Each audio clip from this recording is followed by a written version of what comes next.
안녕하세요. 책 속의 길입니다. 오늘 만날 책은 프랜시스 호지슨 버넷의 비밀의 화원입니다. 그럼 책과의 산책 떠나볼까요? 세상에서 제일 이상한 집. 그곳은 사람이 상상할 수 있는 모든 장소 중 가장 아름답고 가장 신비로운 곳이었다. 화원을 둘러싼 높은 담은 계속 뻗어오른 덩굴장미 줄기로 가득했는데 비록 잎사귀는 다 떨어지고 없지만 서로 엉킬 정도로 무성했다. 메리 레녹스는 인도에서 장미를 아주 많이 보았기 때문에 그것이 장미라는 걸 알 수 있었다. 땅바닥 전체를 뒤엎고 있는 풀은 겨울이라 누렇게 변해 있었고 그 위로 살아있다면 장미꽃을 피울 게 분명한 관목들이 무리지어 있었다. 멋진 장미나무도 몇 그루 보였는데 나뭇가지들이 얼마나 무성하던지 마치 각각의 조그만 나무처럼 보였다. 화원에는 다른 나무도 여럿 있었지만 이곳을 한층 더 신비롭고 사랑스럽게 만드는 것은 단연 덩굴장미였다. 나무 위로 사방에서 기어오른 장미 덩굴이 커트처럼 늘어져 살랑살랑 흔들리기도 하고 여기저기에서 서로 엉키거나 먼 나뭇가지를 붙잡기도 하고 이 나무에서 저 나무로 덩굴이 뻗어나가면서 너무나 사랑스러운 다리를 만들기도 했다. 지금 당장은 잎사귀도 장미꽃도 없어 장미나무가 산 것인지 죽은 것인지 알 수 없었지만 회색과 갈색이 뒤섞인 나뭇가지와 작은 가지들이 흐릿한 망토처럼 담과 나무를 비롯한 모든 것을 뒤덮었으며 심지어 가지가 땅 쪽으로 흘러내려 누런 풀밭 위로도 뻗어나가고 있었다. 나무에서 나무로 뻗어나가며 모든 걸 뒤덮은 이 흐릿한 망토 때문에 화원은 한층 더 신비로운 공간으로 보였다. 메리는 화원을 보기 전에도 사람 손길이 오랫동안 닿지 않은 이곳이 다른 화원과 분명히 다를 것이라고 생각했다. 정말로 이곳은 지금까지 구경한 다른 어떤 화원과도 완전히 달랐다. 너무나 고요해. 정말 고요해. 메리가 속삭였다. 그러곤 가만히 서서 고요하게 밀려드는 정적에 귀를 기울였다. 나무 꼭대기로 날아든 울새도 다른 모든 것과 마찬가지로 가만히 있었다. 날개조차 퍼덕거리지 않았다. 조금도 움직이지 않고 가만히 앉아서 메리만 쳐다보았다. 당연히 고요할 수밖에 없어. 지난 10년 동안 이곳에서 말을 한 사람은 나 빼고 아무도 없었으니까. 메리가 다시 속삭였다. 그리고 혹시 누구라도 깨울까 두려운 듯이 살금살금 걸음을 옮기며 안으로 들어갔다. 바닥이 풀이 깔려 있어서 걸음소리가 나지 않는 게 정말 다행이었다. 메리는 동화 속 장면처럼 이 나무에서 저 나무로 얽혀있는 아치 밑으로 걸어가서 아치를 만들고 있는 장가지와 덩굴손을 올려다보며 말했다. 이게 다 죽었을까? 이 화원은 완전히 죽은 건가? 그렇지 않으면 좋겠는데. 벤 웨더스타프 노인이라면 슬쩍 쳐다보기만 해도 나무가 죽은 건지 아닌지를 알 수 있겠지만 메리가 알 수 있는 건 회색이나 갈색으로 뻗어나간 장가지와 굵은 가지가 있다는 사실, 그리고 새순이 돋은 흔적은 어디에도 없다는 사실뿐이었다. 하지만 어쨌든 메리는 이 놀라운 화원에 들어왔으며 앞으로도 마음만 먹으면 언제라도 담쟁이 덩굴이 가린 문으로 들어올 수 있었다. 메리는 자신만의 세상을 찾아낸 기분이었다. 사방을 둘러싼 담 안에서 태양이 반짝거렸고 미세 스웨이드 장원의 이 특별한 공간 위로 드높게 걸쳐있는 파란 하늘은 황무지 위로 솟아오른 하늘보다 찬란하고 부드러운 것 같았다. 울새는 높은 나무에서 내려와 메리 뒤를 따라서 숲을 사이를 종종종 뛰어다니고 다녔다. 열심히 쫓아다니면서 끊임없이 지저귀는 모양이 마치 이것저것을 안내하는 것 같았다. 모든 게 낯설고 조용해 마치 수백 킬로미터 근방에 아무도 없는 것 같았지만 어쩐지 조금도 외롭지 않았다. 장미가 모두 죽었는지 아니면 일부가 살아남아서 날씨가 따뜻해지면 잎이 나고 봉오리가 맺힐지 궁금한 마음에 조바심이 들 뿐이었다. 메리는 화원이 완전히 죽은 상태가 아니기만을 바랐다. 완전히 살아있는 화원이라면, 그래서 수천 수만 송이 장미꽃이 사방에서 피어난다면 얼마나 멋질까. 메리는 화원 안으로 들어갈 때 줄넘기를 발에 걸치고 있었다. 그래서 한동안 여기저기 살펴본 후에는 줄넘기를 하면서 화원 전체를 돌아다니다가 구경하고 싶은 게 있으며 멈춰야겠다고 생각했다. 예전에는 곳곳에 잔디길이 있었던 것 같았다. 모퉁이 한두 곳에는 상록수 정자가 있었는데 그 안에는 돌 의자도 있고 이끼로 뒤덮인 화병도 놓여 있었다. 메리는 두 번째 상록수 정자 옆으로 다가가면서 줄넘기를 멈췄다. 화단이 있던 자리 같은데 뭔가가 검은 흙을 비집고 나오고 있었다. 조그만 연두색 점 같은 게 날카롭게 삐져나와 있었다. 벤 웨더스타프 노인이 말한 내용을 떠올린 메리는 무릎을 꿇고 앉아서 가만히 바라보며 속삭였다. 그래, 이것은 땅을 비집고 나오는 새싹이야. 크로커스나 아네모네 아니면 나팔 수선화가 분명해. 미리는 새싹 위로 허리를 바짝 숙인 채 축축한 땅에서 나는 신선한 향내를 맡았다. 향기가 너무나 좋았다. 아마 다른 곳에서도 이런 싹이 피어나고 있을 거야. 화원을 쭉 돌아다니면서 살펴보자. 미리는 줄넘기를 하지 않고 걸었다. 시선을 땅바닥에 고정시킨 채 천천히 걸었다. 화원 가장자리에 있는 꽃밭과 풀밭 사이도 샅샅이 살펴보았다. 단 하나도 놓치지 않으려고 애쓰면서 한 바퀴를 돌아다닌 결과 메리는 뾰족한 연두빛 새싹을 훨씬 많이 찾아냈다. 메리는 다시 한번 흥분하며 혼자 조그만 탄성을 내질렀다. 이곳은 완전히 죽은 화원이 아니야. 설사 장미나무가 죽었다 해도 다른 것은 분명히 살아있어. 메리는 화원 가꾸기에 대해 아는 게 하나도 없었지만 연두빛 새싹이 삐져나오는 몇몇 곳은 너무 빽빽하게 자리 잡고 있는 풀 때문에 제대로 자라날 수 없을 것처럼 보였다. 메리는 사방을 둘러보다가 뾰족한 나무 조각을 찾아낸 다음 무릎을 꿇고 앉았다. 그러고는 흙을 파서 잡초와 풀을 뽑아내 연두빛 색싹 주변을 말끔하게 치우기 시작했다. 메리 아가씨는 작업을 마치고 나서 말했다. 이제 이 새싹들이 숨을 쉴 수 있을 것 같아. 앞으로 계속 이렇게 해줘야겠어. 눈에 보이는 대로 이렇게 할 거야. 오늘 시간이 모자라며 내일 다시 오지 뭐. 메리는 이곳저곳을 오가며 땅을 파고 잡초를 뽑았다. 너무 즐거운 나머지 화단에서 화단으로 그리고 나무 밑에 있는 풀밭으로 몸이 저절로 이끌렸다. 일을 하다 보니 너무 더워서 처음에는 외투를, 다음에는 모자를 벗어던지고 연두빛 새싹과 풀만 계속 내려다보며 자신도 모르는 사이에 빙그레 웃었다. 울새도 엄청나게 바빴다. 꼬마 아가씨가 자신의 영지를 손질하기 시작하는 것 같아서 아주 기뻤다. 예전에도 벤 웨더스타프 노인을 보면 정말 신기했다. 손질이 끝나면 뒤집힌 흙에서 온갖 맛있는 먹이가 나타났기 때문이다.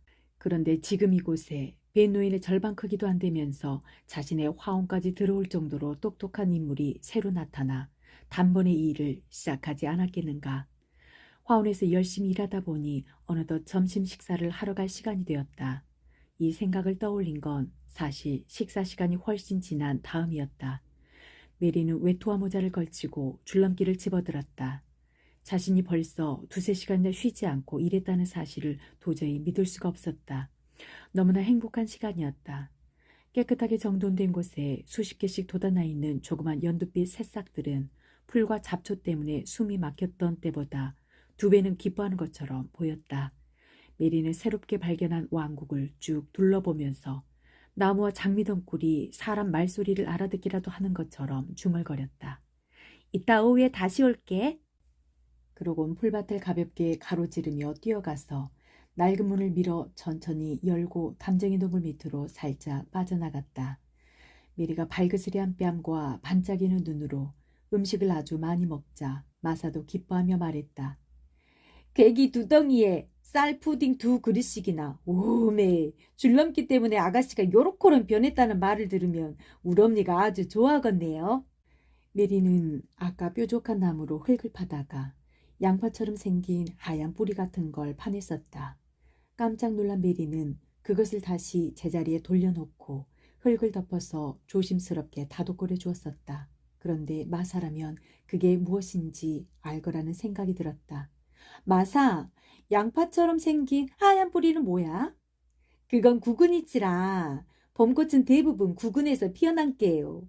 제일 조그만 놈은 아네모네랑 크로커스이고 커다란 놈은 하얀 수선화랑 노란 수선화랑 나팔 수선화지라.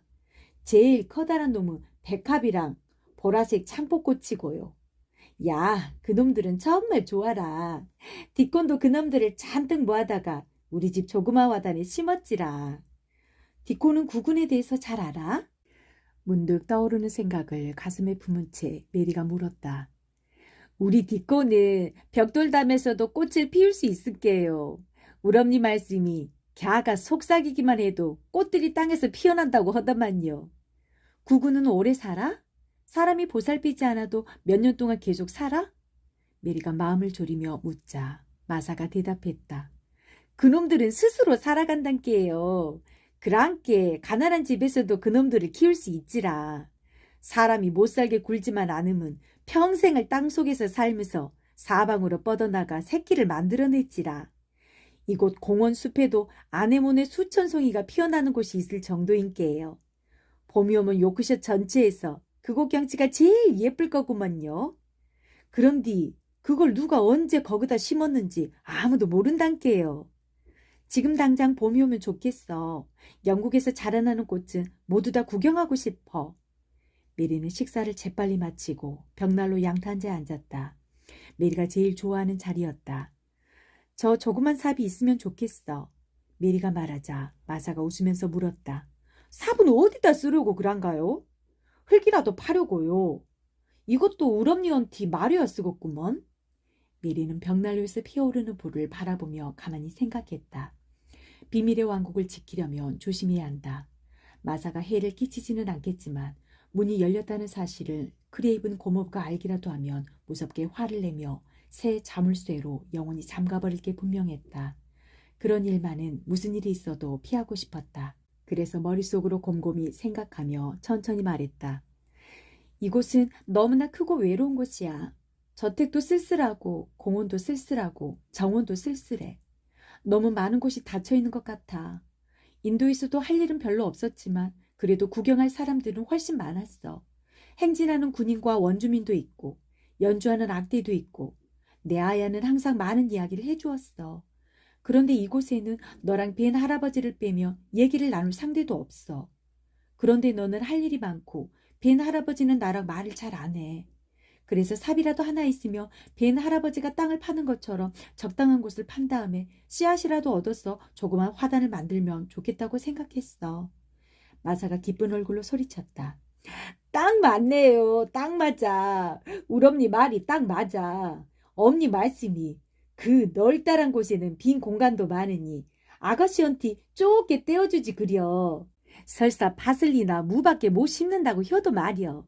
그러면 땅도 파고 갈퀴질도 하면서 재미있게 지낼 텐디. 우리 엄니가 바로 이렇게 말씀하셨단께요. 그러셨어?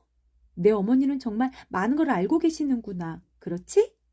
야, 그래서 우리 언니도 이렇게 말씀하신단께요. 아이를 12이나 키운 여자는 공부한 게 없어도 많은 걸 배우는 법이란께.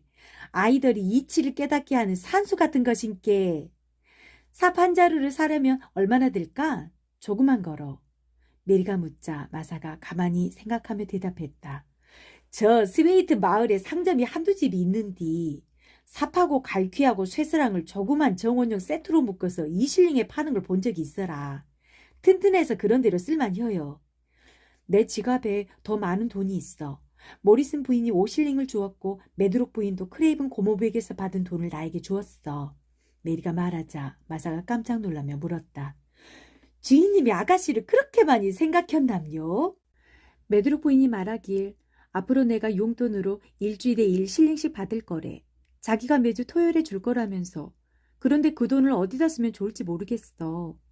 맙소사! 그렇게 많은 돈을? 사고 싶은 게 있으면 무엇이든 살 수 있겠네요. 우리 오두막월세는 1실링 3펜스밖에 안 되는디. 그 돈을 구하려면 온갖 고생을 다 해야 한단께요. 아, 지금 막 좋은 생각이 났어라. 뭔데? 스웨이트에 있는 상점에서는 꽃이 한 봉지에 1페니씩 팔지라. 그러고 우리 디코는 어떤 놈이 제일 이쁘고 어떻게 키우면 좋은지 잘 알고 있단께요. 하루에 여러 번씩 재미삼아서 스웨이트에 댕겨오기도 하지라. 혹시 아가씨는 인쇄체 글씨를 쓸 줄 안단가요? 마사가 갑자기 물었다. 쓰는 법은 알아. 메리가 대답하자 마사가 고개를 잘래잘래 흔들었다. 우리 디코는 인쇄체만 읽을 수 있은께요. 그런께 아가씨가 인쇄체를 쓸 수 있다면 디코런트 편지를 보내 그곳에 가서 정원용 도구와 씨앗을 사오라고 부탁할 수 있겠구먼요. 아, 마사, 너는 정말 좋은 사람이야. 정말 그래. 내가 이렇게 좋은 사람인지 몰랐어. 노력하면 인쇄체 글씨를 쓸 수 있을 거야. 메드록 부인에게 가서 펜과 잉크와 종이를 달라고 부탁하자. 그건 나한테 있는디요. 일요일에 엄니언티 글씨 몇 자나마 편지에 담아서 보내려고 갖다 놓았은께요. 지금 가서 가져오지라.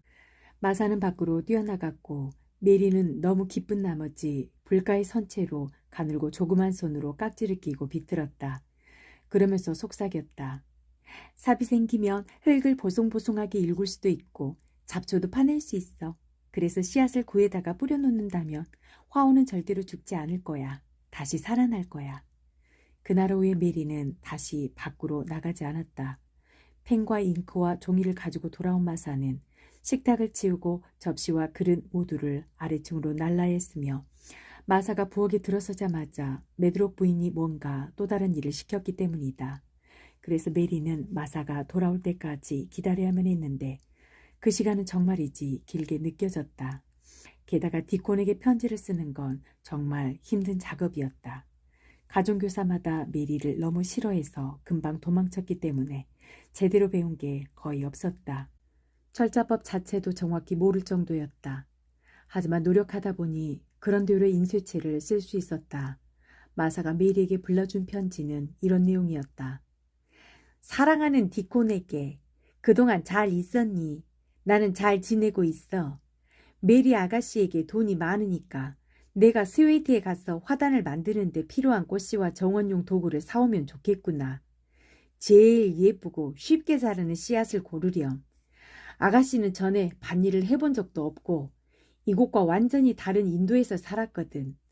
엄마와 모든 가족에게 안부를 전해주고 메리 아가씨가 아주 많은 이야기를 해준다고 했으니까 내가 다음에 나가면 우리 가족 모두가 사자와 호랑이를 사냥하러 가는 신사들 그리고 코끼리와 낙타에 대한 이야기를 들을 수 있을 거야. 사랑하는 누나 마사 피비 소업이 돈을 봉투에 넣어갖고 푸주간 아이언티 수레에 싣고 가도록 할게요. 우리 디코너고 제일 친한 친구니께요. 마사가 말하자 메리가 물었다. 디콘이 산 물건은 어떻게 건네봤지? 아마 디콘이 직접 아거시언티 가져올 거구먼요. 이쪽으로 걸어오는 걸 좋아하니까요. 아, 그럼 디콘을 볼 수 있겠구나. 그 애를 볼 수 있으리란 생각은 한 번도 못했거든. 아가씨가 디콘을 보고 싶어 했남요? 마사가 갑자기 물었다. 아주 기쁜 표정이었다. 그럼 보고 싶었지. 여우랑 까마귀가 좋아하는 아이를 본 적이 없거든. 그래서 디콘이 너무나 보고 싶었어. 갑자기 무슨 생각이 떠오른 듯 마사가 살짝 놀라며 말했다. 그러니까 생각나는디 깜빡 잊어버린 게 떠오르네요. 오늘 아침에 제일 먼저 말하려고 했던 것인디요. 우럼니에게 물어보니께 우럼니가 메드록 부인에게 직접 부탁하겠다고 하더만요. 그 말은 지가 화요일에 말한 거요. 아가씨가 나중에 마차를 타고 우리 오두막에 와서 우럼니가 만든 따뜻한 과자랑 버터를 우유랑 먹으면 어떨지 우럼니한테 물어본다고 했잖아요. 즐거운 일이 하루 사이에 모두 일어난 것 같았다. 하늘이 푸르른 밝은 대낮에 황무지를 지나게 되다니 그래서 아이가 12이나 사는 오두막에 들어갈 수 있다니 생각만 해도 기뻤다. 너희 어머니는 메드록 부인이 나를 보내줄 거라고 생각하셔? 메리가 아주 불안한 표정으로 물었다. 야, 그럴 거라고 하시대요. 메드록 부인은 우럼니가 얼마나 깔끔한지 그러고 오두막을 얼마나 깨끗하게 청소하는지 아니께요. 메리는 너무 좋은 나머지 계속 그 생각만 하며 말했다. 그곳에 가면 디코는 물론이고 내 어머니도 꼭 만나고 싶어. 너희 어머니는 인도에서 본 다른 어머니들과 다른 것 같아. 화원에서의 일과 오후의 일로 메리는 한껏 들떠 있었다. 이제 메리는 좀 차분해져서 가만히 앉아 한참이나 뭔가를 생각했다. 마사가 계속 함께 있었지만 두 사람은 서로 아무 말도 안 한 채 편안하게 앉아 있었다. 그러다가 차와 간식을 먹는 시간이 되어 마사가 차 쟁반을 가지러 아래층으로 내려가려는데 메리가 물었다. 마사, 오늘 또 주방 하녀가 치통 때문에 울었어? 마사가 깜짝 놀란 표정으로 반문했다. 왜 그런 걸 물으신다요? 내가 돌아오기만 기다리다 지쳐서 내가 오는지 보려고 문을 열고 복도로 나갔거든? 그런데 멀리서 우는 소리가 또 들리는 거야. 며칠 전날 밤에 들은 것과 똑같은 울음소리가. 오늘은 바람도 없으니까 너도 그게 바람소리라는 말은 못하겠지? 메리가 말하자 마사가 불안한 표정으로 말했다. 아, 아가씨는 복도를 걸어다니며 엿들으면 안 된단께요. 크레이븐 주인님이 화가 났으면 어떻게 하실지 아무도 모른단께요. 엿들은 게 아니야. 너를 기다리고 있는데 그 소리가 들린 거야. 이번이 세 번째야. 오메, 메드로폰이 종을 치네. 마사는 이렇게 말하고 급히 밖으로 뛰어나갔다. 이렇게 이상한 집은 처음이야. 메리는 졸린 목소리로 중얼거리면서 쿠션 근처의 안락의자의 머리를 기댔다. 신선한 공기와 줄넘기 그리고 흙파기 덕분에 온몸이 기분 좋게 노곤했던 메리는 금방 깊은 잠에 빠져들었다. 디콘. 비밀의 화원에 거의 일주일 내내 햇살이 쏟아졌다. 비밀의 화원은 메리가 그곳을 생각하면서 지은 이름이다. 메리는 이 이름이 마음에 들었는데 아름다운 낡은 담 안에 들어가 있으면 아무도 자신을 찾을 수 없을 거라는 느낌은 더더욱 좋았다. 마법의 공간에 들어가서 세상의 눈에 안 보이는 존재가 되는 것 같은 느낌이었다. 지금까지 읽은 얼마 안 되는 동화책 가운데에는 비밀의 화원에 대한 이야기도 있었다. 어떤 사람이 그 안에서 100년 동안 잠을 잤다는 내용인데 메리가 생각하기에 그건 아주 바보 같은 행동이었다. 메리는 잠을 잘 생각이 전혀 없을 뿐만 아니라 미세 스웨이트에서 하루하루를 보내는 동안 오히려 잠에서 번쩍 깨어나고 있었다. 바깥에서 지내는 게 좋아지기 시작했으며 이제는 바람도 싫어하지 않고 즐기게 되었다. 뜀박질도 훨씬 빠르게 오래 할 수 있고 줄넘기도 100번 넘게 뛸 수 있다. 비밀의 화원에 있는 구군들 역시 아주 좋아하고 있을 게 분명했다. 메리가 주변을 말쑥하게 정돈해 주어서 마음대로 숨 쉴 수 있게 되었으니 말이다. 메리 아가씨가 알고 있는지 모르겠지만 실제로 지금 많은 구근들은 어두운 흙 속에서 활기를 되찾고 엄청난 작업을 벌이는 중이었다. 햇살이 다가와서 그들을 따뜻하게 만들어 주었고 비가 내리면 그 즉시 땅속으로 빗물이 파고들어 그들 모두에게 생생한 활력을 불어넣었다. 메리는 원래 성격이 단호하고 독특한 여자애인데 뭔가 결정을 내려야 할 흥미진진한 일이 생기자 그 자체에 푹 빠져버리고 말았다.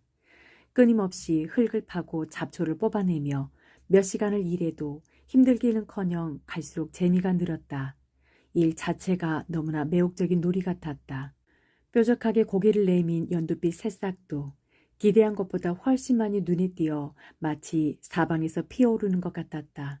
조그만 연두빛 새싹은 매일 새롭게 나타났는데 개 중에는 흙위로 살짝 고개를 치켜든 아주 작은 놈도 있었다.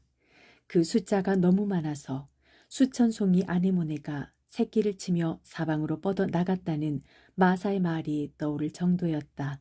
지난 10년 동안 자기들끼리만 있으면서 아네모네처럼 사방으로 뻗어나가 수천 송이가 되었을지도 모를 터였다.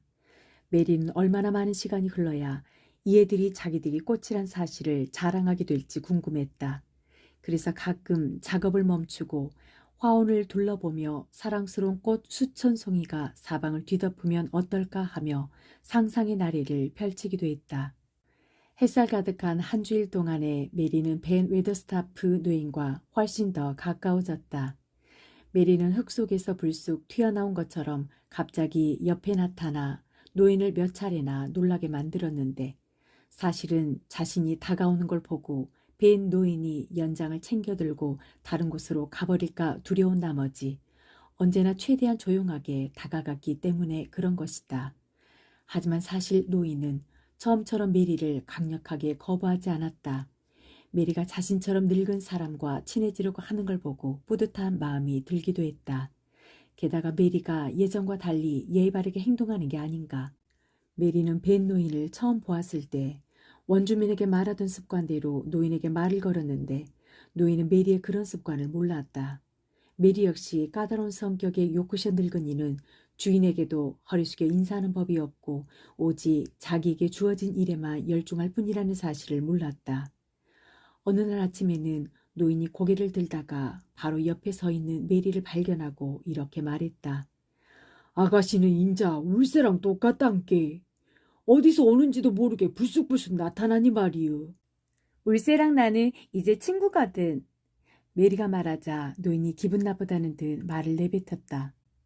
그놈이 그렇지 뭐.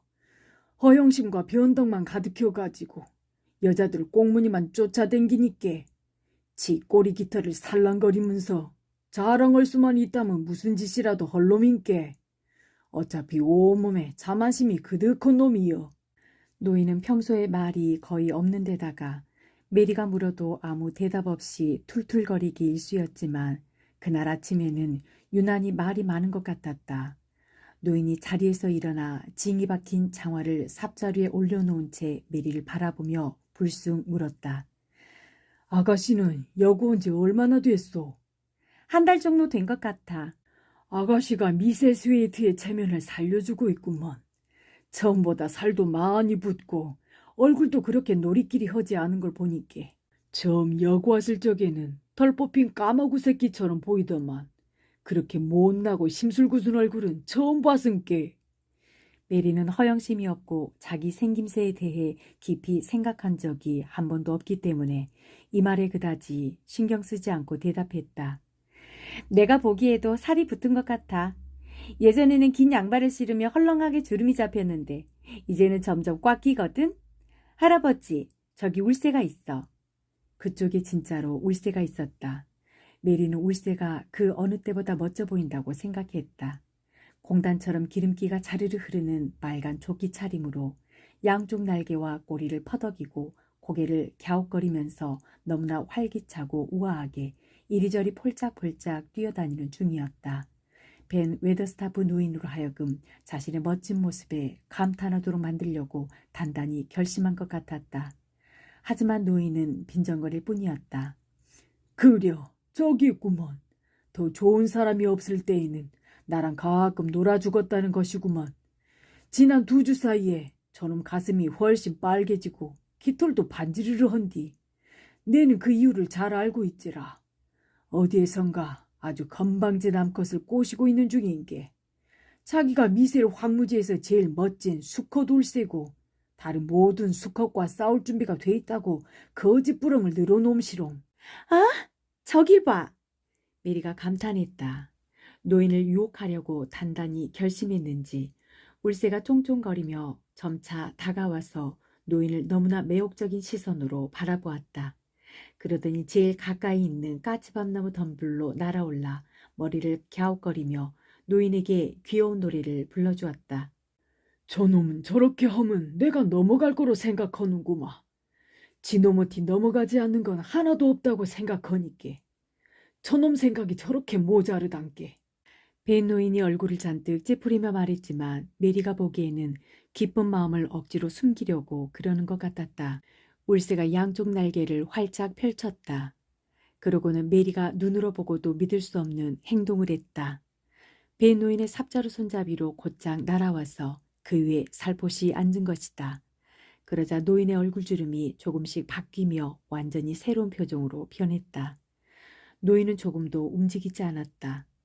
행여나 날아갈까 두려워서 숨도 못 쉬는 것 같았다. 울새가 놀랄까 봐 걱정이 돼 온 세상을 다 준다 해도 움직이지 않을 것 같았다. 마침내 노인이 아주 조그맣게 속삭였다. 입에서 튀어나온 말은 험악했지만 아주 부드럽게 말하는 모양새가 전혀 다른 내용을 말하는 것 같았다. 제기를 내 놈은 친구한테 다가서는 법을 안단께. 정말 대단히여. 진짜로 보통 놈이 아니란께. 네 놈도 잘 알고 있을겨. 노인은 그렇게 조금도 움직이지 않고 가만히 서 있었다. 숨조차 안 쉬려고 애쓰는 것 같았다. 그러나 울새는 이내 날개를 퍼덕이며 멀리 날아갔고 노인은 마법의 힘이라도 담겨 있는 듯 한참 동안 삽자루 손잡이를 가만히 바라보았다. 그러다가 아무 말도 없이 다시 흙만 파대기 시작했다. 하지만 노인이 슬며시 미소를 머금고 있었기 때문에 메리는 아무 거리낌 없이 말을 걸 수 있었다. 할아버지네 집에도 정원이 있어? 그런 건 없구만이라. 나는 종각이라 정문 숙소에서 마티노고 함구 사니께. 만일 정원이 있다면 할아버지는 뭘 심을 거야? 양배추, 감자, 양파. 아니, 혹시 꽃밭을 만들고 싶으면 어떤 꽃을 심을 거야? 구근하고 냄새가 달콤한 놈들로다가 그래도 장미가 제일 좋겠구만이라. 노인이 대답하자 메리가 얼굴이 환해지며 다시 물었다. 할아버지도 장미를 좋아해?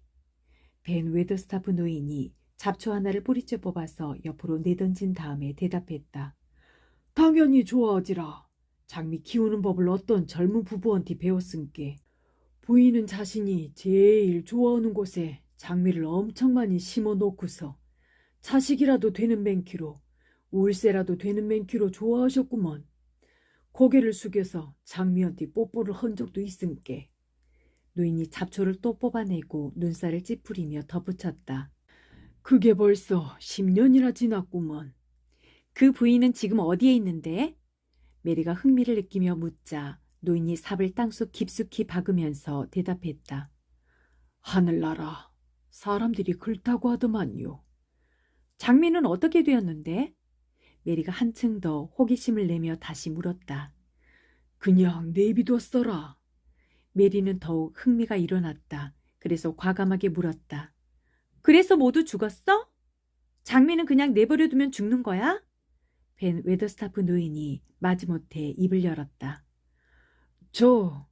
나는 장미를 좋아하게 되고 그리고 부인이 좋았고 부인이 장미를 좋아하였음께 나도 1년에 한두 번씩 가서 가지를 치고 뿌리 주변도 파주면서 조금씩 손질을 해주었는디 대체로 그냥 내비뒀지만 땅이 워낙 기름지니께 일부는 살았을 것이구먼. 잎사귀가 얽고 말라서 회색과 갈색으로 보일 때에는 어떻게 해야 죽었는지 살았는지 알 수 있는 거야? 봄이 가지를 에워쌀 때꺼정 기다려야지라. 햇살이 빗방울을 비추고 빗방울이 햇살 위에 떨어질 때꺼정 기다리면 알 것이구먼. 어떻게? 어떻게? 메리가 조심해야 한다는 사실을 깜빡 잊고서 소리쳤다. 잔가지와 굵은 가지를 쭉 살펴보면 여기저기서 부어오른 갈색 혹이 보일 것인데 따뜻한 비가 온 다음에 어떻게 되었는지 살펴보면 알 거구먼요. 노인이 갑자기 말을 멈추고 메리의 간절한 얼굴을 이상한 눈치로 바라보며 물었다. 장미에 대해서 갑자기 그렇게 관심을 보이는 이유가 뭐단가요? 메리 아가씨는 얼굴이 발갛게 달아오는 것 같았다. 겁이 나서 제대로 대답할 수도 없었고 말은 더듬더듬 나왔다. 나는 그저 나한테 정원이 있다면, 그러면 놀고 싶어서. 나는 할 일이 하나도 없어. 할 일도 없고, 함께 놀 사람도 없고. 그려, 그 말은 맞지라. 별다른 게 없지요잉. 노인이 너무 이상한 어투로 말해서 메리는 노인이 진짜로 자신을 안 됐다고 생각하는 건지 궁금했다. 사실 메리는 지금까지 자신이 안 됐다고 생각한 적이 단 한 번도 없었다. 사람도 싫고 주변에 있는 것도 너무 싫었기 때문에 짜증이 나고 피곤할 뿐이었다. 하지만 이제는 세상이 훨씬 멋지게 변하기 시작했다. 비밀의 화원에 대해 아무도 모른다면 자기 혼자서 언제까지나 재미있게 지낼 수 있을 것만 같았다. 메리는 용기를 내서 10분에서 15분 정도 더 노인 옆에 붙어 있으면서 많은 걸 물어보았고 노인은 이상하게 투덜대는 특유의 어투로 모든 질문에 대답했다. 진짜로 짜증이 난 것 같지도 않았으며 삽을 들고 다른 곳으로 가버리지도 않았다. 메리가 떠나기 직전에 노인이 장미에 대해서 설명한 말은 메리로 하여금 노인이 예전에 그렇게 좋아했다는 장미를 떠올리게 만들었다. 그래서 물었다. 요새도 그곳에 가서 장미를 돌보고 있어? 올해는 아직까정 못 갔구먼이라. 관절염 때문에 무릎 관절이 너무 딱딱해서. 노인이 툴툴거리는 어투로 말하더니 갑자기 메리에게 화가 난 것처럼 굴었는데 메리로서는 그 이유를 알 수 없었다. 노인이 날카롭게 말했다. 보시오, 아가씨. 요렇게럼 꼬치꼬치 캐묻지 마소.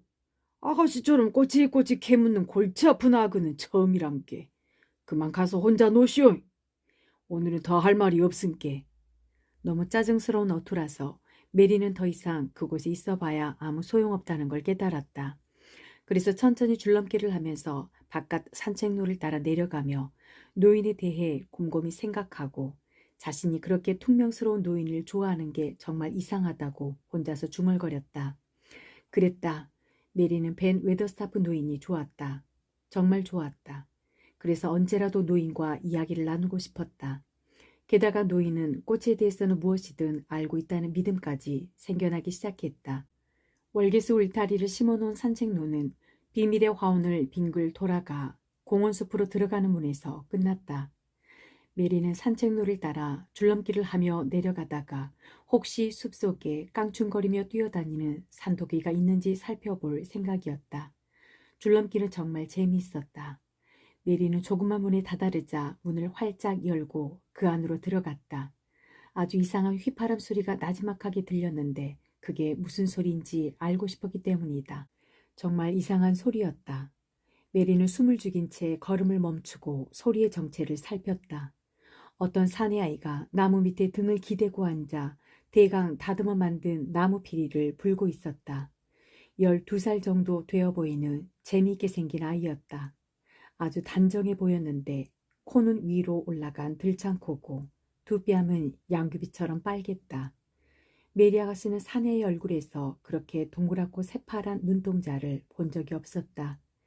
아이가 등을 기댄 나무 밑동위에는 갈색 다람쥐가 매달려 있었고 근처 덤불 뒤에서는 쑥껑 한 마리가 목을 멋지게 내밀고 있었다. 또 바로 옆에서는 산토끼 2마리가 앉아서 코를 계속 킁킁거리며 냄새를 맡고 있었는데 모두가 나지막하게 불어대는 이상한 피리 소리에 이끌리듯 다가와서 구경하고 있는 게 분명했다. 아이는 메리를 발견하곤 한 손을 들어 올리며 피리 소리만큼이나 나지막한 목소리로 말했다. 움직이지 마소. 모두 달아날 틴게. 메리는 멈춰서 꼼짝도 안 했다. 아이가 피리 불기를 끝내고 일어서기 시작했다. 아주 천천히 움직이는 게 마치 전혀 움직이지 않는 것처럼 보였다. 하지만 마침내 아이가 똑바로 일어서자 다람쥐가 나뭇가지 속으로 재빨리 물러났고 쑥광은 머리를 제자리로 돌렸으며 산토끼는 네 발로 땅을 박차며 다른 곳으로 깡충깡충 뛰어가기 시작했다. 겁이 나서 그러는 것 같지는 않았지만 나는 디콘인디 그쪽은 메리 아가씨가 맞지라. 아이가 말하자 메리는 왠지 모르게 그 애가 디콘이라는 사실을 처음부터 알고 있었다는 느낌이 들기 시작했다. 하기야 인도에서 원주민이 뱀을 꼬드기는 것처럼 여기서 산토끼와 꿩을 꼬드길 수 있는 사람이 또 누가 있겠는가. 디코는 크고 빨간 입술 끝을 올린 채 얼굴 가득 미소를 머금으며 설명했다. 나아가 천천히 일어난 이유는 짐승들이 놀랄 것 같았기 때문이지라. 짐승들이 주변에 있을 적에는 몸을 찬찬히 움직이고 말도 나지막혀야 한단께요. 디코는 메리를 생전 처음 본 사람이 아니라 아주 잘 알고 있는 사람처럼 대했다. 하지만 메리는 사내 아이들에 대해 아는 게 전혀 없고 또 수줍기도 해서 약간 쌀쌀맞은 어투로 대답했다. 마사가 보낸 편지 받았니? 메리가 묻자 디코는 녹색이 감도는 곱슬머리를 끄덕거렸다. 그nke 이렇게 온 거지라. 디콘이 피리를 부느라 바닥에 눕혀놓았던 물건을 짚기 위해 허리를 구부렸다.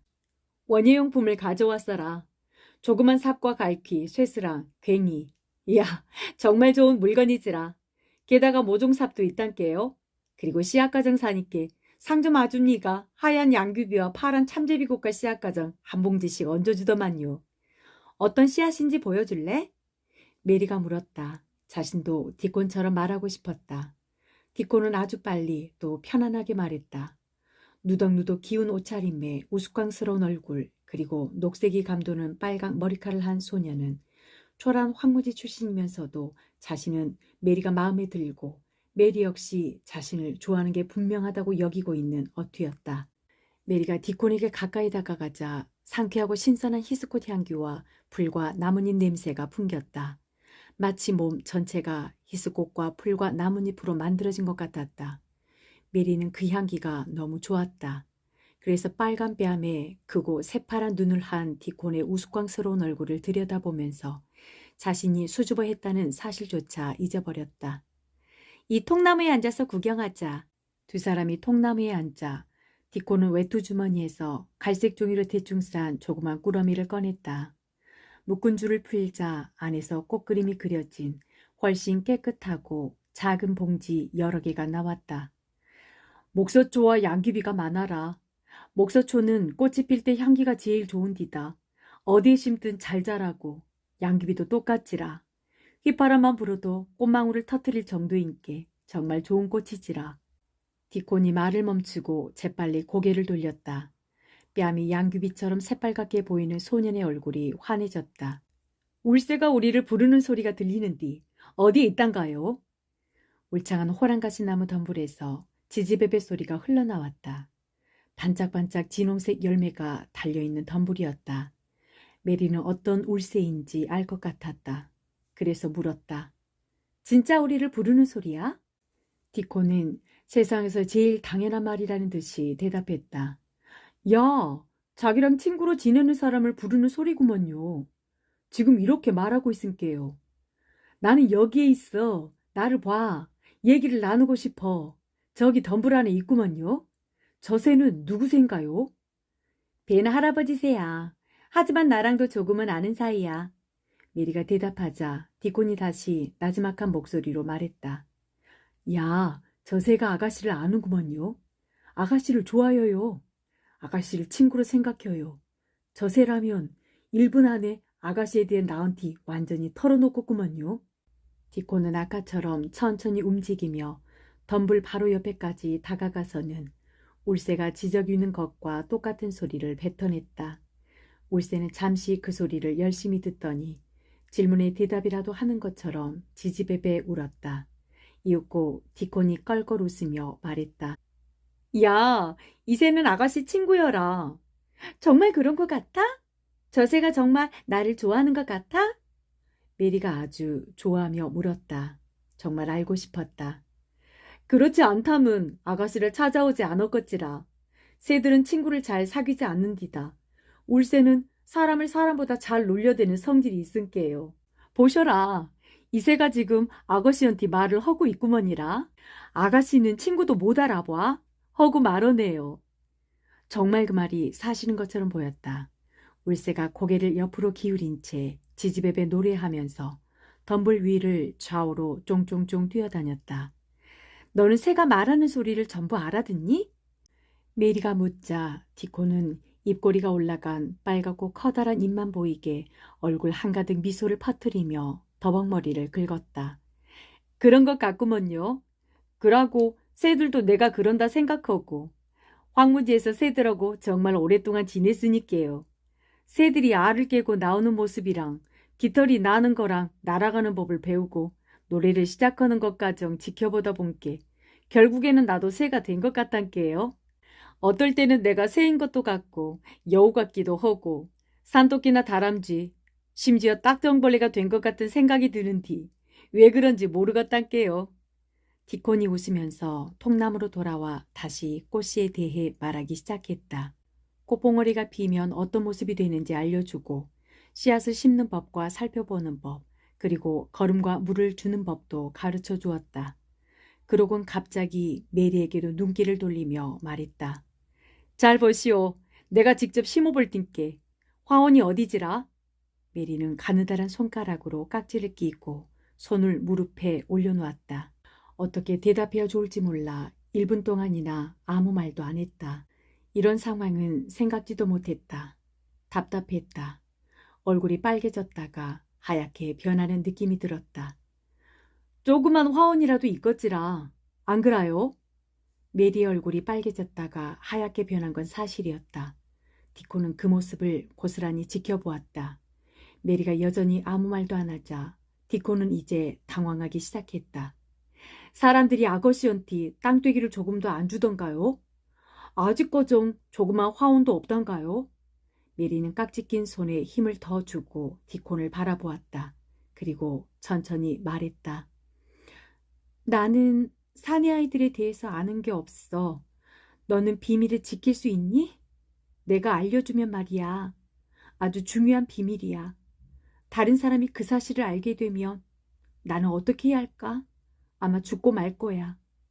메리가 마지막 말을 아주 단호하게 말했다. 디코는 한층 더 당황스러워하며 손으로 더벅머리를 또다시 긁었다. 그러더니 이내 시원스럽게 대답했다. 나는 언제나 비밀을 지키는구만요. 만일 내가 다른 아이언티, 여우새끼나 새둥지, 짐승들이 다니는 굴에 대한 비밀을 지키지 않았다면 아마 이 황무지에 안전한 둥지가 하나도 없었을 거구먼요. 야, 나는 비밀을 지킬 수 있어라. 메리 아가씨는 그럴 생각은 없었지만 자기도 모르게 한 손을 내밀어 디콘의 팔소매를 잡으면서 재빨리 말했다. 화원 하나를 훔쳤어. 내 것이 아니야. 어느 누구 것도 아니야. 원하는 사람도 없고 관심을 기울이는 사람도 없고 그 안에 들어가는 사람도 없어. 그 안에 있는 식물은 이미 다 죽은 것 같은데 잘 모르겠어. 메리는 예전처럼 성마르고 까다로운 심술쟁이 성질이 되살아나는 기분을 느끼며 말을 이어나갔다. 그런 건 아무래도 좋아. 신경 쓰지 않아. 나는 관심이 있지만 다른 사람은 그렇지 않으니 그 누구도 나한테서 그곳을 빼앗을 권리는 없어. 다른 사람들은 그곳을 꽁꽁 잠가서 죽도록 놔두고 있을 뿐이야. 메리가 열정적으로 말하고 두 팔로 얼굴을 가린 채 눈물을 터뜨렸다. 가엾은 꼬마 아가씨 메리. 어, 어, 어. 디코는 호기심 어린 파란 눈동자를 더욱 커다랗게 뜨며 천천히 감탄사를 뱉어냈다. 놀라움과 동정심이 가득 배어나왔다. 메리가 계속 말했다. 나에겐 가지고 놀 만한 게 하나도 없어. 아무것도 없어. 내가 직접 찾아서 내 것으로 만들어야 해. 울새랑 비슷해. 그래도 사람들은 울새한테서 아무것도 빼앗아가지 않잖아. 그곳이 어딘디요? 디콘이 목소리를 낮추며 물었다. 메리 아가씨는 당장 통나무에서 일어났다. 다시 심술궂고 고집스러운 아이가 된 것 같았지만 상관없었다. 메리는 인도의 거만한 주인 같은 느낌과 슬프고 애처로운 느낌이 동시에 들 뿐이었다. 나랑 가자. 보여줄게. 메리는 말을 마치고 월계수 울타리를 지나 담쟁이 덩굴이 아주 울창한 담으로 디콘을 안내했다. 디코는 동정심과 기묘한 느낌이 가득한 표정으로 뒤를 따랐다. 아주 이상한 새 둥지를 구경하러 가는 듯한 느낌이 들어서 조용조용 움직였다. 메리가 담으로 다가가서 축 늘어진 담쟁이 덩굴을 들추자 디코는 깜짝 놀랐다. 그곳에 문이 있었다. 문을 천천히 밀어 열고 디콘과 함께 안으로 들어서자 메리가 한 손을 대담하게 펼치면서 말했다. 이곳이야. 비밀의 화원. 이곳이 살아나길 바라는 사람은 이 세상에서 나 하나밖에 없어. 디코는 화원을 둘러보고 또 둘러보다가 또다시 둘러보고 또 둘러보았다. 그러다가 속삭이듯 말했다. 이야, 정말 괴상하고 아름다운 곳이구먼이라. 꼭 꿈을 꾸는 것 같은 게요. 울새의 둥지.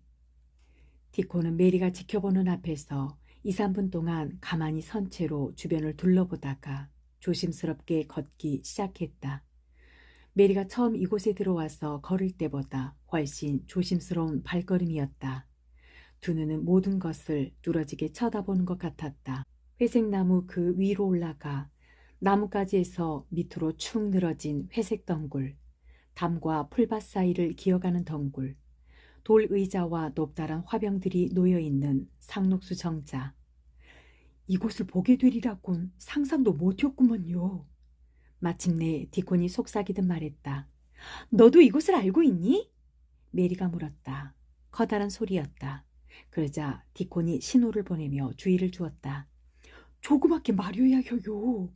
그렇지 않으면 다른 사람이 듣고 이 안에 무슨 일이 있나 이상하게 생각할 땐게요. 아! 깜빡했어. 메리가 겁을 내며 한 손으로 재빨리 자기 입을 막았다. 이 화원에 대해서 알고 있어? 메리는 마음을 가라앉힌 다음에 다시 물었다. 디콘이 고개를 끄덕이며 대답했다. 마사 누나가 아무도 안에 들어간 적이 없는 화원이 있다고 말한 적이 있구먼이라. 그래서 그곳이 어떻게 생겼는지 정말 궁금했지라. 디콘이 말을 멈추고 주변의 사랑스러운 회색 당구를 둘러보았다. 정말 좋은지 커다란 두 눈이 기묘하게 반짝거렸다. 이야, 봄이 오면 이곳에 둥지가 가득하겠네요. 이곳은 영국 전체에서 둥지를 틀기에 가장 안전한 곳인께. 근처에 오는 사람이 아무도 없고 덩굴과 나무와 장미들이 많아서 둥지를 틀기도 좋고 황무지의 모든 새가 여기다가 둥지를 틀지 않는 게 이상할 정도구먼요. 메리 아가씨는 자신도 모르게 한 손을 디콘의 팔에 다시 올려놓으며 속삭였다. 이곳에 장미가 필까? 내 생각은 어떠니? 내 생각엔 모두 죽어버린 것 같은데. 에이, 아니오라. 그건 아니구먼요.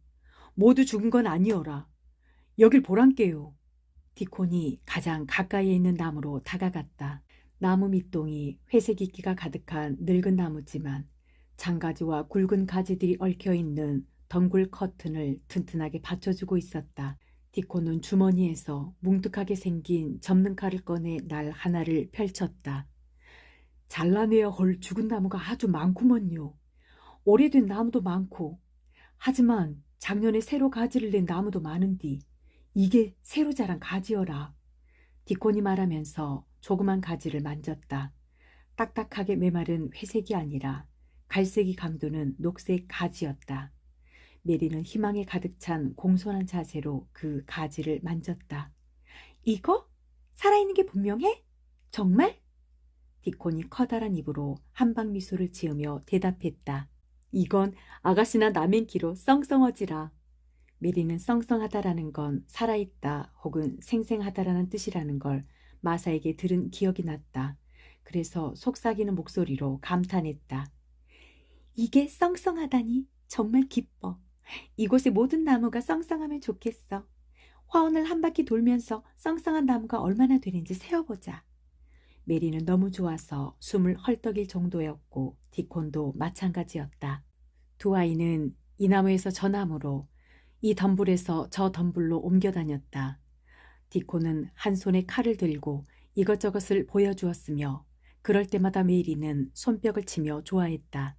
아무렇게나 자랐는디 그래도 튼튼한 나무는 솔찬히 무성하게 컸구먼요.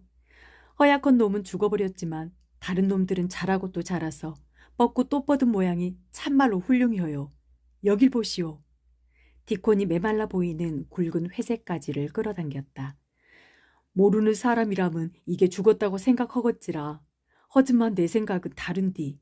뿌리가 살아있은게요. 내가 아래를 자릴 텐께 보시오. 디콘이 무릎을 꿇고 죽은 것처럼 보이는 나뭇가지를 흙 바로 윗부분까지 칼로 잘라냈다. 그러곤 의기양양하게 말했다. 보란께요. 내가 말했지라. 아직 녹색이 남아있단께요. 후딱 여길 보시오. 메리는 디콘이 말하기 전부터 이미 무릎을 꿇고 앉아서 경이로운 시선으로 바라보는 중이었다. 디콘이 계속 설명했다. 녹색과 물기가 이렇게 좁게라도 보이면 썽썽한 거구먼요. 여기 요것처럼 속이 말라서 쉽게 부러지는 놈은 끝장이 난 것이고요. 나무가 뻗어가게 만드는 커다란 뿌리가 바로 여기에 있은께. 오래된 나뭇가지를 잘라내고 주변 흙을 둥그렇게 파주고 잘 보살피면 나중에 이곳에서. 디콘이 갑자기 말을 멈추고 고개를 들어서 나무를 타고 기어올라 가지에서 축 늘어진 주변의 덩굴을 올려다보았다. 이번 여름에는 이곳에 장미분수가 생기겠구먼요. 두 사람은 덤불에서 덤불로 그리고 나무에서 나무로 옮겨갔다. 디콘은 힘이 세고 칼을 다루는 솜씨가 좋을 뿐 아니라 말라 죽은 나무를 잘라낸 법도 알고 있으며 겉으로 보기에 죽은 것 같지만 아직 녹색 생명이 담겨있는 장가지도 구별할 수 있었다. 그렇게 30분이 지나자 이제 메리도 구별할 수 있을 것 같았다. 디콘이 죽은 가지를 잘라내고 그 안에서 조금이라도 녹색 습기를 발견할 때마다 메리는 숨을 죽인 채 기쁨에 겨운 탄성을 질렀다. 삽과 괭이와 쇠스랑은 쓸모가 많았다. 디콘은 메리에게 쇠스랑 쓰는 법을 알려주고 나서 삽으로 뿌리 주변을 파내고 흙을 뒤집어서 공기가 들어가도록 만들어 주었다. 두 아이가 아주 커다란 장미나무 주변에서 열심히 일하고 있을 때 디콘이 무언가를 발견하고 깜짝 놀라며 감탄사를 내뱉었다. 손가락 몇 발자국 떨어진 풀밭을 가리키고 있었다. 이야, 누가 저렇게 혔단가요? 그곳은 메리가 연두빛 새싹 주변을 깨끗하게 솎아낸 자리 중 한 군데였다. 메리가 대답했다. 내가 한 거야. 이야, 아가씨는 꽃을 가꾸는 것에 대해 아는 게 하나도 없는 줄 알았는디. 디콘이 감탄하자 메리가 대답했다. 내가 뭘 아는 건 아니지만 연두빛 새싹은 아주 조그만 반면에 주위의 풀이 너무 무성하고 억세게 자랐더라고. 그래서 저것들이 숨쉴 공간이 없어 보이는 거야. 그래서 숨쉴 공간을 만들어준 거지. 사실 나는 저것들이 뭔지도 몰라. 디콘이 그 옆에 가서 무릎을 꿇고 앉으며 한방 미소를 머금었다. 정말 잘했구먼이라. 정원사에게 지대로 배운 사람도 이보다 잘할 수는 없겠구먼요. 이제 이것들도 제기 심은 콩줄기 맨키로 쑥쑥 자랄 것인게요. 이것은 크로커스와 아네모네, 그리고 여그는 수선화요. 디콘이 다른 곳으로 시선을 돌리며 계속 설명했다. 그리고 여그는 나팔 수선화. 이야, 정말 볼만하겠네요. 디콘은 메리가 속가는 자리를 이리저리 뛰어다니다가 메리를 쳐다보며 말했다. 조그만 아가씨치고는 정말 많은 일을 했네요. 나는 계속 살이 오르는 중이야. 그리고 힘도 세지고 있어. 예전에는 항상 피곤했는데 이젠 흙을 파도 전혀 힘들지 않아. 흙을 뒤집을 때는 풍기는 냄새가 정말 좋아. 메리가 말하자 디콘이 지혜로운 표정으로 머리를 끄덕이며 대답했다. 정말 다행이구먼요. 비 내릴 때 식물이 썽썽하게 자라면서 내뿜는 냄새 다음에 깨끗한 흙냄새만큼 좋은 것도 없은게요. 나는 비가 오는 날이면 하루에도 몇 번씩 황무지로 나가서 덤불 밑에 누운 채로 빗방울이 히스꽃 위로 슉슉 떨어지는 소리를 들음시롱 코를 끙끙거리며 계속 냄새를 맡는단게요. 그래서 우럽니까? 내 코는 산돼지 코맹키로 벌렁벌렁 거린다고 한단게요. 그러면 감기에 걸리지 않니? 메리가 경이로운 표정으로 디콘을 바라보며 물었다. 이렇게 재미있고 이렇게 좋은 사내 아이는 난생 처음 보았다. 디콘이 빙그레 웃으며 대답했다. 그런 건 안 걸리지라. 태어나고서 지금까지 감기에 걸린 적은 한 번도 없은게요. 나는 약하게 자라지 않았거든요. 날씨가 어떻든 상관하지 않고 산돼지 맨키로 황무지를 싸돌아다닌게요. 우럼니는 내가 신선한 고기를 12년 동안 너무 많이 들이켜서 감기가 들어올 군형이 없다고 하시는구먼요. 내 몸은 산사나무 막대기처럼 튼튼해요. 디코는 일하는 내내 이런저런 이야기를 했고 메리는 그 뒤를 쫓아다니면서 쇠스랑과 모종삽으로 도와주었다. 이야, 이곳에는 할 일이 정말로 많구먼요. 디콘이 아주 의기양양한 표정으로 주변을 둘러보며 말했다. 그러니까 또 와서 도와줄 거지? 나도 옆에서 도울 수 있어. 흙도 파고 잡초도 뽑고 내가 시키는 거 뭐든지 할게. 아, 제발 와줘, 디콘. 아가씨가 오라고 하면 매일이라도 올 거구먼요. 비가 오든 해가 나든 이곳에 숨어서 잠자는 화원을 깨우는 요렇게럼 재밌는 일은 나도 처음인게요. 디콘이 분명하게 대답했다. 내가 온다면, 그래서 이곳이 살아나도록 도와준다면 나는 너에게 뭘 해줘야 좋을지 모르겠어. 메리가 힘없이 말을 맺었다. 이런 사내아이에게 자신이 무엇을 해줄 수 있단 말인가. 하지만 디코는 행복한 미소를 머금으며 말했다. 아가씨가 해줬으면 싶은 걸 내가 알려주지라. 우선 몸에다 살을 통통하게 붙이고 어린 여우맹키로 음식을 맛나게 먹고 나처럼 울스언티 말하는 법을 배우는 거구먼요. 이야, 그러면 정말 재밌겠구먼요. 디코는 주변을 걸으면서 깊이 생각하는 표정으로 나무를 올려다보고 담과 덤불을 살펴보기 시작했다. 나라면 가위질을 해서 이곳을 정원사가 가꾸는 화원처럼 말쑥한 모양으로 만들지 않을 것인디. 아가씨는 어떻단가요? 요렇게럼 나뭇가지가 마음대로 뻗어나가 서로 얽히면서 흔들리는 모양이 훨씬 보기 좋은 것 같은디요. 메리도 좋아하며 말했다. 그럼 이곳을 말쑥하게 만들지 말자. 말쑥한 모양이면 비밀의 화원처럼 보이지 않을 거야.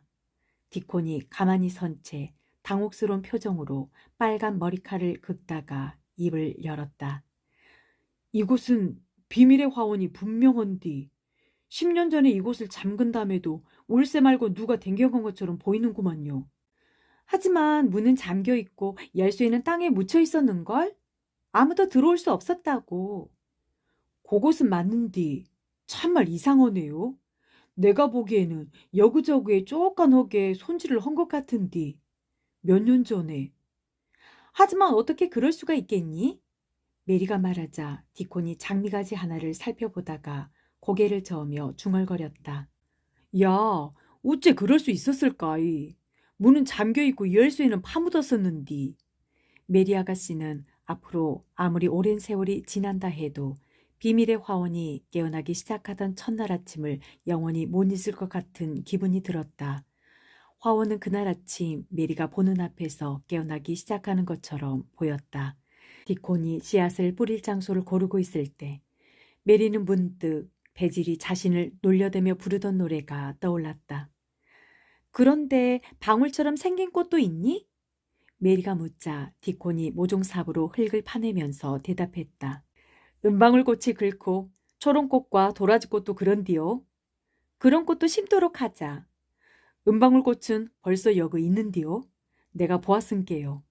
은방울꽃은 너무 가차히 자라기 때문에 나중에 솎아줘야 하는디. 여가 아주 많이 자라라. 다른 꽃은 씨앗을 뿌리면 2해가 지나야 꽃을 피우니께 내가 우리 오두막 화단에서 몇 그루 뽑아오면 되겠구먼요. 그런디 왜 그런 꽃을 심자는 건디요? 그러자 메리는 인도에 사는 베질과 그 형제자매들에 대해 이야기했다. 그 아이들이 정말로 싫었다는 얘기며 걔네들이 자신을 심술쟁이 메리 아가씨라며 놀려댔다는 얘기까지 모두 해주었다. 걔들은 빙글빙글 춤을 추면서 이런 노래를 불렀어. 심술쟁이 메리 아가씨, 정원의 꽃들은 잘 자라나요. 흰 방울꽃과 새조개 껍데기, 그리고 금잔화가 나란히 피었네요. 갑자기 이 노래가 생각이 났네. 흰 방울꽃처럼 생긴 꽃이 정말로 있는지 궁금했거든. 메리가 약간 눈살을 찌푸리며 모종삽을 땅속에 신경질적으로 박았다. 그런데 나는 걔들이 말한 것처럼 그렇게 심술궂지는 않았어. 그러자 디콘이 웃더니 메리가 보는 앞에서 손으로 기름진 검은 흙덩이를 찌푸러뜨려 그 향내를 킁킁 맡으면서 말했다. 야, 이런 꽃들이 있고 사방을 뛰어댕기며 집을 만들거나 둥지를 틀며 휘파람을 불어대는 짐승 친구들이 이렇게 많다면야. 그 누구도 그렇게 짓궂게 행동할 필요가 없을 텐디요. 그렇지 않단가요? 메리는 씨앗을 든 채 디콘 옆에 무릎을 꿇고 있다가 디콘을 쳐다보며 인상을 풀었다. 그리고 말했다. 디콘, 너는 마사가 말한 대로 정말 좋은 아이야. 나는 내가 좋아. 너는 내가 좋아하는 5번째 사람이야. 내가 5사람이나 좋아하게 될 줄은 정말 몰랐어. 디코는 마사가 벽난로 쇠받침을 닦을 때처럼 쪼그려 앉았다. 메리가 보기에 커다란 파란 눈과 빨간 뺨, 그리고 행복해 보이는 들창코를 한 디코는 너무나 재미있고 즐거운 표정이었다. 아가씨가 좋아하는 사람은 5밖에 안 되는감요? 그럼 다른 4사람은 누구단가요? 디콘이 묻자 메리가 손가락을 세며 대답했다. 너희 엄마랑 마사 그리고 울세랑 벤 할아버지. 디코는 웃음이 나왔다. 그래서 한쪽 팔로 입을 가려 소리를 막아야 했다. 아가씨가 나를 요상한 아이라고 생각한다는 건 알았는디 내 생각에는 아가씨야말로 참말로 배실한 사람이구먼요. 그러자 메리가 정말 이상한 행동을 했다. 앞으로 몸을 기울이며 설마 자신이 다른 사람에게 하리라고는 상상조차 못하던 그런 질문을 디콘에게 던진 것이다. 게다가 디콘이 쓰는 요크셔 사투리로. 인도의 원주민들은 누가 자신들의 언어를 알고 있으며 무척이나 좋아했다. 너도 나를 좋아하냐? 메리가 묻자 디콘이 시원하게 대답했다. 야, 물론이고 말고요. 나는 아가씨가 정말로 좋구먼요. 내 생각엔 울세도 그런 게 분명하고요. 그럼 둘이구나. 나를 좋아하는 사람이 둘이야. 그러고 나서 2사람은 이전보다 더 열심히 훨씬 즐겁게 일하기 시작했다.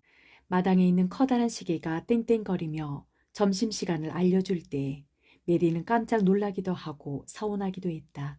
메리가 슬픈 어투로 말했다. 나는 이제 가야 하는데 너도 가야 하지. 그렇지?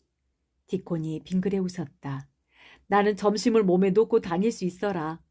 엄니가 언제나 주머니에 조그만 음식을 넣어주니께요. 디콘이 풀밭에 놓은 외투를 집어들고 주머니에서 통통하고 조그만 꾸러미 하나를 꺼냈는데 아주 깨끗하지만 올이 거친 파랗고 하얀 손수건에 뭔가가 쌓여 있었다. 꾸러미를 펼치니 그 안에서 얇은 베이컨 조각을 사이에 끼운 두툼한 빵 조각 2개가 나왔다. 대부분은 빵밖에 안 들어있는디. 오늘은 엄니가 맛있는 베이컨 조각도 넣어 주었구먼요. 메리가 보기에는 참 이상한 점심 식사였지만 디코는 맛있게 먹을 준비가 다 된 것 같았다. 아가씨도 후딱 가서 음식을 먹도록 하시오. 나는 음식을 먼저 먹고서 좀 더 일하다가 집으로 갈 텐께. 디콘이 남의 등을 기대고 앉더니 다시 말했다.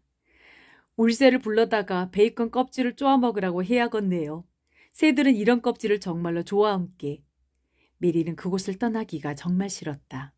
디콘이 숲의 요정이라서 다시 화원에 돌아오면 이미 사라지고 없을 것 같다는 생각까지 들었다. 너무 착해서 사람처럼 보이지 않았기 때문이다. 메리는 담 사이에 난 문 쪽으로 천천히 걸어가다가 중간에 되돌아와 물었다. 무슨 일이 있더라도 절대로 말하지 않을 거지? 디코는 빵과 베이컨을 한 입 가득 베어 물어 양귀비처럼 빨간 뺨이 볼록해진 채로 상대를 안심시키는 미소를 머금었다.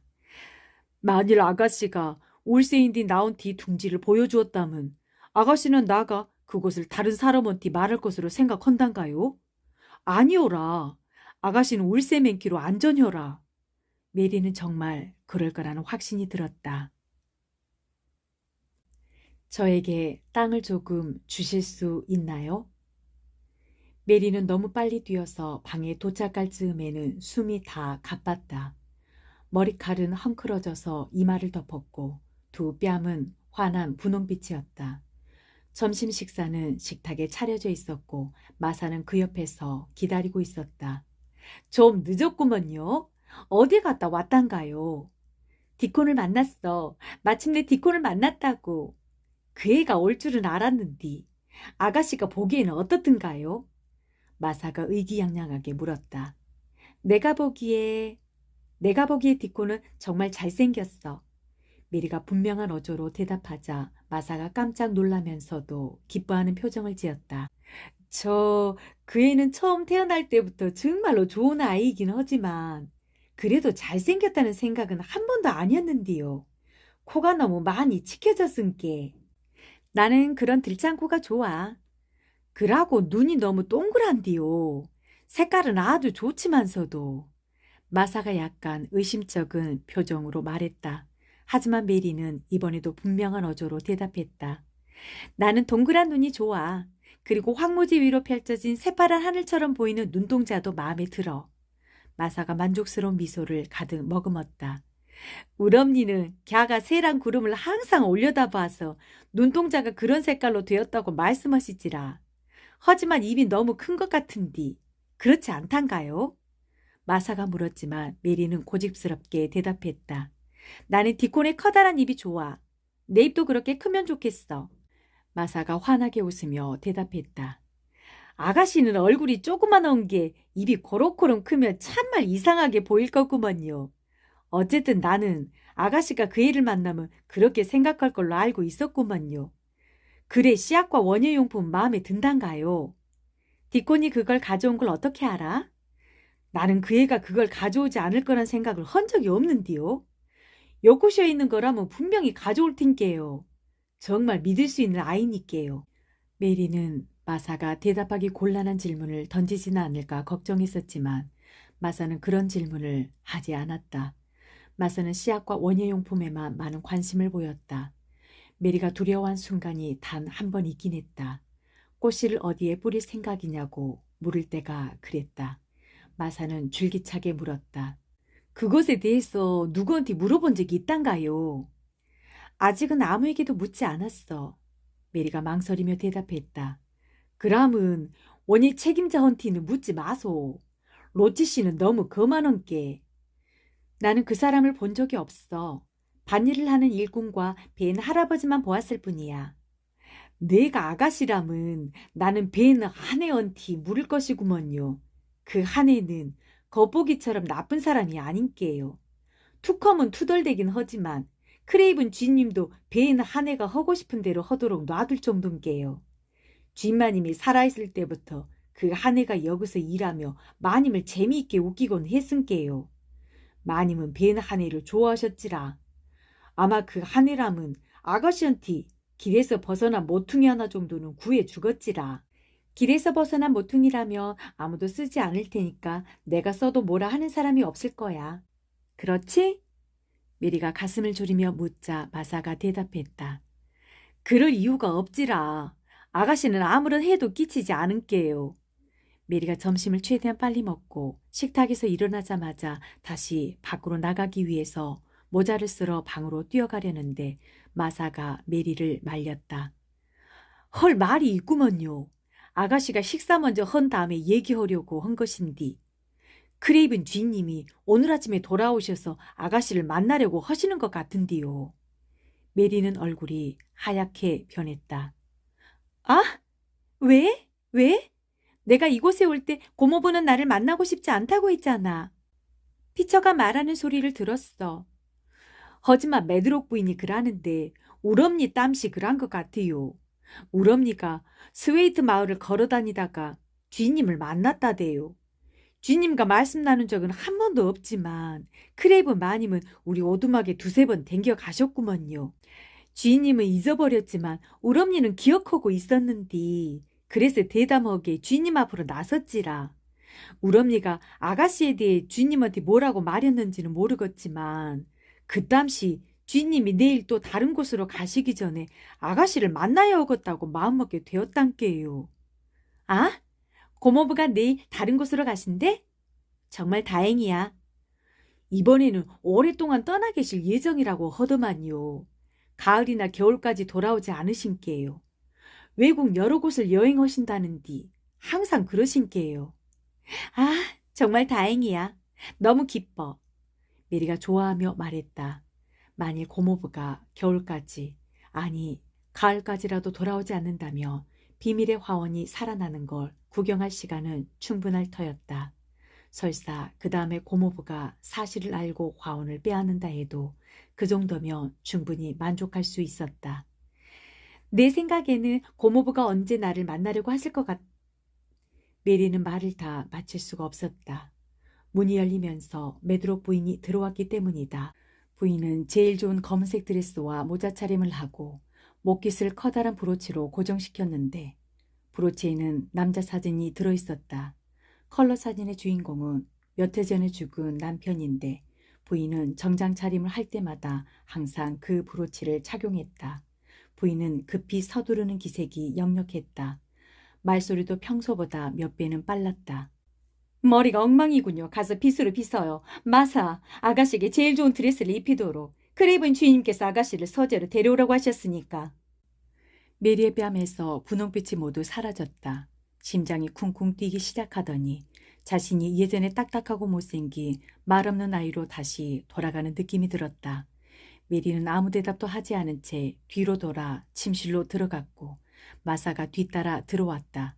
메리는 옷을 갈아입고 머리를 빗는 동안 한마디도 안 했으며 아주 말쑥한 차림으로 메드록 부인을 따라서 복도를 걸어갈 때에도 입을 꾹 다물었다. 할 말이 하나도 없었다. 자신은 그저 시키는 대로 따라가서 고모부를 만날 수밖에 없긴 하지만 고모부는 자신을 싫어할 터이고 자신도 고모부가 싫을 게 분명했다. 고모부가 자신을 어떻게 생각하게 될지 너무나 뻔했다. 메리는 메드록 부인을 따라 전에 가본 적이 없는 구역으로 들어섰다. 마침내 메드록 부인이 문을 두드리자 안에서 들어오시오 하는 어떤 소리가 들렸다. 두 사람이 함께 안으로 들어가자 남자 한 명이 벽난로 앞 안락의자에 앉아 있었는데 메드록 부인이 그 사람에게 말했다. 메리 아가씨를 데려왔습니다, 주인님. 메리를 여기 두고 당신은 나가도록 하시오. 이 애를 데려갈 때가 되면 종을 울리겠소. 메드록 부인이 나가서 문을 닫자 못생긴 꼬마로 변한 메리는 가느다란 두 손을 깍지 낀 채 가만히 서서 기다릴 수밖에 없었다. 메리가 보기에 의자에 앉아있는 고모부는 곱사등이라기보다 어깨가 높고 등이 살짝 굽은 정도였는데 검은 머리 군데군데 하얀 머리칼이 기다란 줄을 이루고 있었다. 고모부가 높은 어깨 너머로 고개를 돌리면서 메리에게 말했다. 이리 오렴. 메리가 고모부에게 걸어갔다. 고모부는 못생긴 얼굴이 아니었다. 그렇게 슬픈 일만 겪지 않았다면 미남 소리를 들을 만한 얼굴이었다. 하지만 메리를 만난다는 사실 자체만으로도 불안하고 초조하며 메리를 어떻게 대해야 좋을지 모르겠다는 표정이었다. 마침내 고모부가 물었다. 잘 지내니? 네. 사람들이 잘 보살펴주던? 네. 고모부가 초조한 몸짓으로 이마를 문지르며 메리를 살펴보았다. 몸이 많이 말랐구나. 점점 살이 붙고 있어요. 메리가 대답했다. 자신이 생각하기에도 정말 묵뚝뚝한 대답이었다. 고모부의 얼굴 표정이 너무나 불행해 보였다. 검은 눈동자는 메리를 똑바로 바라보지 못하고 뭔가 다른 곳을 바라보는 것 같았으며 메리에게 정신을 집중할 수도 없는 것 같았다. 너를 깜빡 잊고 있었구나. 내가 어떻게 너를 기억할 수 있겠니? 너에게 가정교사나 유모 같은 사람을 붙여주려고 했는데 깜빡 잊고 말았어. 고모부가 말하자 메리가 사정하기 시작했다. 제발, 제발.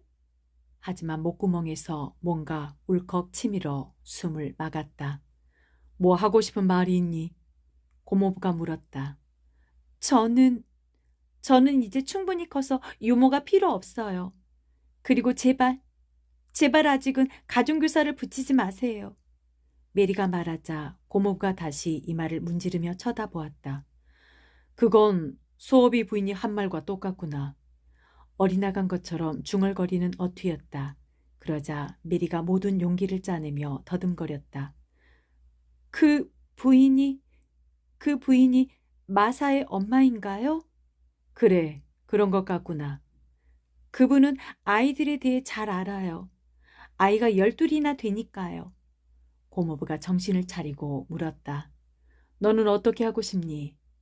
메리는 목소리가 떨리지 않기를 기대하며 대답했다. 저는 바깥에서 놀고 싶어요.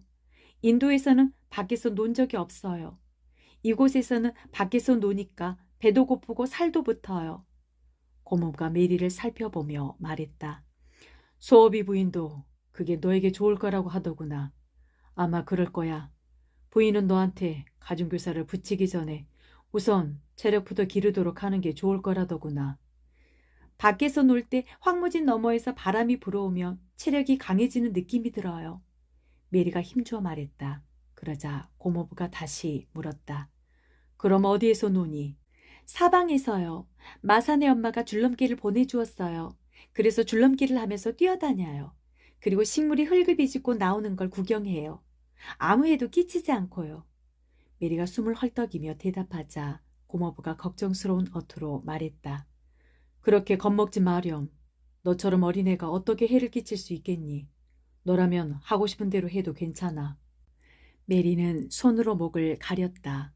너무 좋아서 짐을 꿀꺽 삼키는 걸 들킬 것 같았기 때문이다. 그리고 떨리는 목소리로 물었다. 정말요?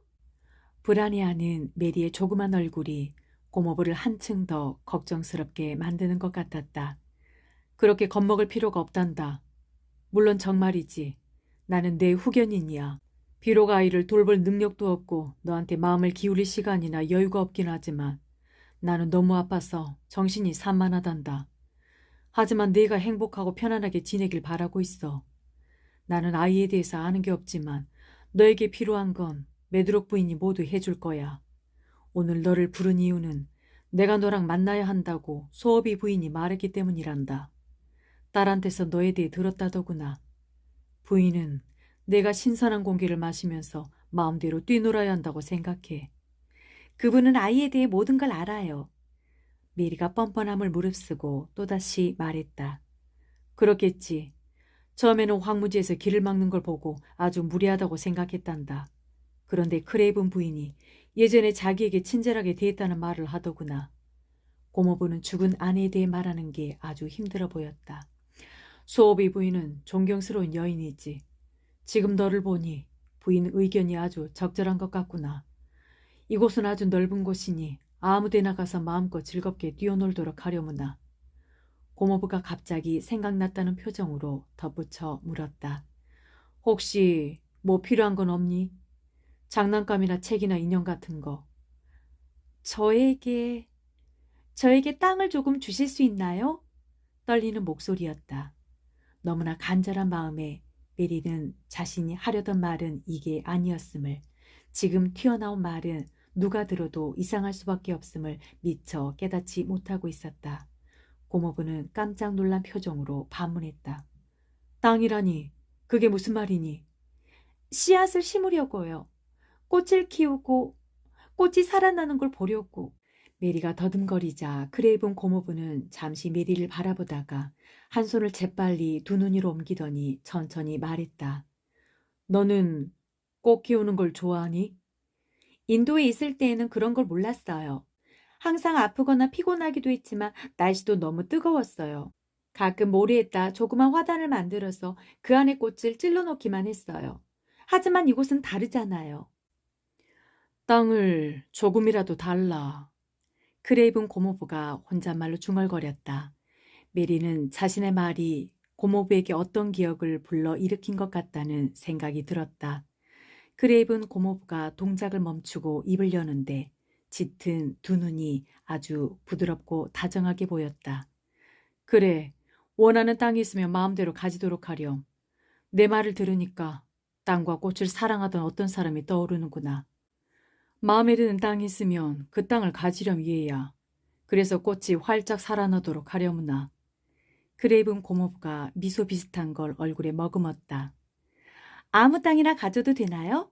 다른 사람이 안 쓰는 땅이면. 그래, 아무 땅이나. 자, 이제 가보렴. 피곤하구나. 크레이븐 고모부가 종을 울려서 메드록 부인을 부르며 말했다. 잘 가려무나. 나는 여름 내내 다른 곳에 있을 거야. 메드록 부인이 금방 나타난 걸 보고 메리는 부인이 복도에서 계속 기다리고 있었던 게 분명하다고 생각했다. 크레이븐 고모부가 부인에게 말했다. 메드록 부인, 이 아이를 만나니까 소어비 부인이 한 말을 이제야 비로소 이해할 수 있을 것 같소. 이 아이는 우선 몸부터 회복하고 나서 개인 교습을 시작해야겠소. 아이에게 담백하고 영양가 많은 음식을 주시오. 아이가 정원에서 마음껏 뛰놀게 하시오. 너무 많이 간섭할 필요도 없소. 이 아이에게 필요한 건 자유와 신선한 공기, 그리고 마음껏 돌아다니는 것이요. 소어비 부인이 가끔 아이를 만나러 찾아올 것이요. 그리고 이 아이도 가끔 오두막에 갈 수 있도록 도와주시오.